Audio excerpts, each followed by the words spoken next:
एक आदमी था चाइना में, उसके पास एक बड़ा जबरदस्त घोड़ा था। हम किसी भी घटना पर तुरंत निर्णय ले लेते हैं। आपको भगवान के निर्णय के बारे में क्या पता सर? मुझे कभी नहीं पता था मैं इलाहाबाद यूनिवर्सिटी में पढ़ूंगा, मुझे कभी नहीं पता ही नहीं था सर, लेकिन मैं रिस्क लेता रहा। तो चीन में एक आदमी था किसी गांव में, उसके पास एक बड़ा नायाब घोड़ा था, बहुत नायाब, मतलब हवा से ज्यादा स्पीड थी घोड़े की।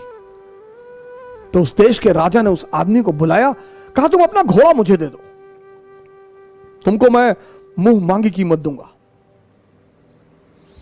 उस आदमी ने कहा कि सरकार घोड़ा तो ना बेचेंगे। अरे लोगों ने समझाया कि पागल हो, तुम क्या करोगे घोड़े का, और इतना पैसा राजा तुमको दे रहा, बेच दो।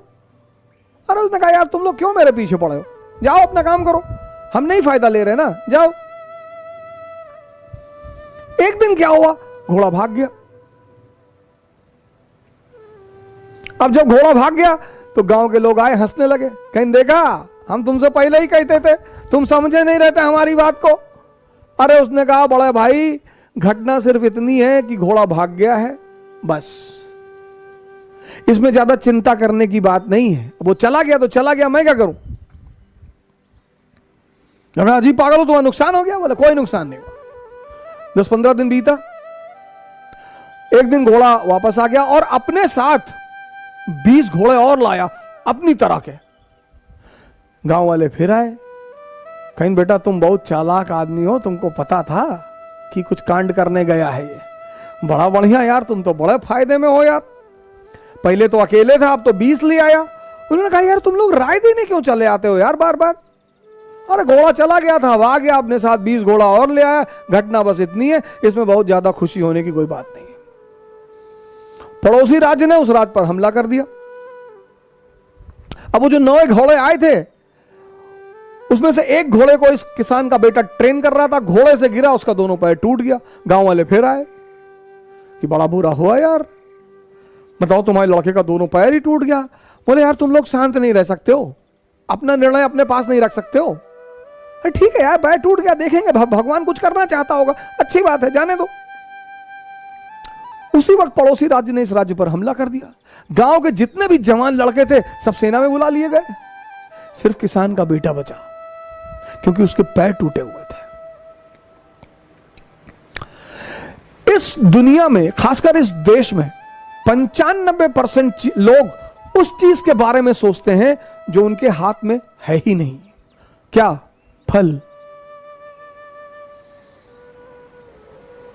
सर आपको पता ही नहीं कल क्या होने जा रहा है, तो जब हमें कल का पता ही नहीं तो हम आज में रहें। और जितने लोगों ने अपने आज को सुधारना शुरू किया उनका कल बेहतरीन हो गया, क्योंकि जो कल के बारे में सोचते हैं वो आज कुछ कर ही नहीं पाएंगे, और जो पास्ट के बारे में सोचते हैं वो कुछ कर ही नहीं। 2 लोग निष्क्रिय हैं। जो कल के बारे में सोचते हैं वो तो थोड़ा बहुत कुछ करेंगे भी, लेकिन जो पास्ट के बारे में सोचते हैं, हमारे पिताजी गवर्नर थे, रहे होंगे, बहुत लोगों के पिताजी गवर्नर थे।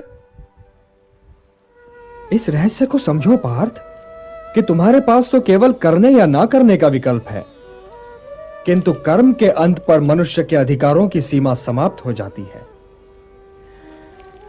कर्म का परिणाम मनुष्य के वश में नहीं है, इसलिए केवल कर्म करो और कर्म फल की इच्छा न करो।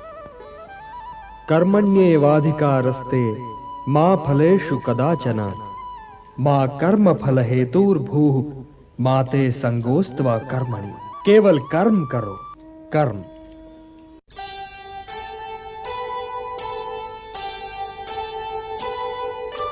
कर्म करे किस्मत बने, जीवन का यह मर्म, प्राणी तेरे हाथ में, तेरा अपना कर्म, तेरा अपना कर्म।